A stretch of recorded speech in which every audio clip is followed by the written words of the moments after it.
আজকে বর্তমান অন্তর্বর্তীকালীন সরকার তাদের আচার আচরণ কাজকর্ম দেখে মনে হচ্ছে তারা দীর্ঘদিনের জন্য একটা ক্ষমতায় আসছে।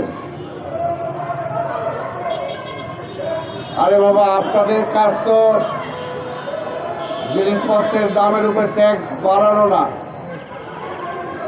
হাসিনারে বিদায় করা হয়েছে ট্যাক্স কমানোর জন্য। আপনারা এসে ট্যাক্স বাড়াই দিলেন, তাহলে তো পাবলিক বলবে যে হাসিনা তাহলে কি ভুল করছিল। আমরা তো ওই কথাটা শুনতে চাই না। হাসিনা কোন অবস্থাতেই ভালো ছিল না। কাজেই আপনাদের এই কাজ না, বারবার বলতেছি, ওই সরকার আছে কোথায় বোঝা যায়। রেডিও টেলিভিশনে যখন সরকারের উপদেষ্টাদের দেখা যায় তখন বোঝা যায় একটা সরকার আছে। আর এই যে দাম বাড়াইলেন, বিভিন্ন কাজকর্ম করলেন, তখন বোঝা যায় যে সরকার একটা আছে। কিন্তু সাধারণ মানুষ টের পাচ্ছে না যে সরকার আছে।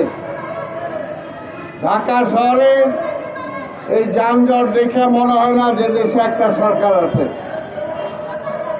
জিনিসপত্রের দাম যখন কমে না তখন মনে হয় না একটা সরকার আছে। তাই আমরা বলেছি, আপনার ওই পাঠশালা পরিকল্পনা বন্ধ করেন। দেশ চালানোর জন্য যে আনুষঙ্গিক সব কিছু আপনার দরকার, সেটা আপনার নাই। তাই দেশ পরিচালনার চিন্তা না করে নির্বাচন পরিচালনার দিকে আপনি দৃষ্টি দেন। কিভাবে একটা গ্রহণযোগ্য নির্বাচন করতে পারেন, আর ডে টু ডে ওয়ার্ক, সরকারের প্রতিদিনের যে কাজকর্ম, যেটা না করলে রাষ্ট্রের ব্যবস্থা খর্ব হবে, আন্তর্জাতিক ক্ষেত্রে দেশের অসুবিধা হবে। খালি সেই সমস্ত কাজকর্মগুলোই করেন আল্লাহর রাস্তে, আর সব করতে যায় না। এই যে দাবি দেওয়া যে শুরু হয়েছে, এই সমস্ত দাবি দেওয়াকে আপনি পূরণ করতে পারবেন?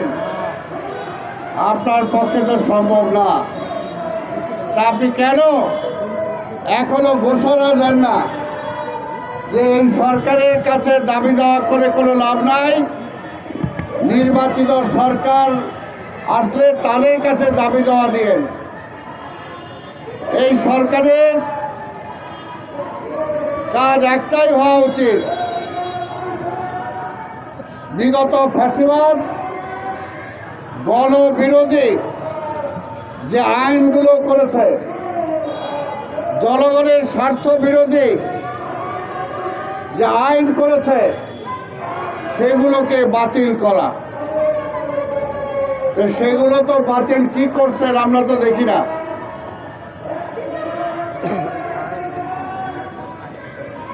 আমরা তো দেখি না।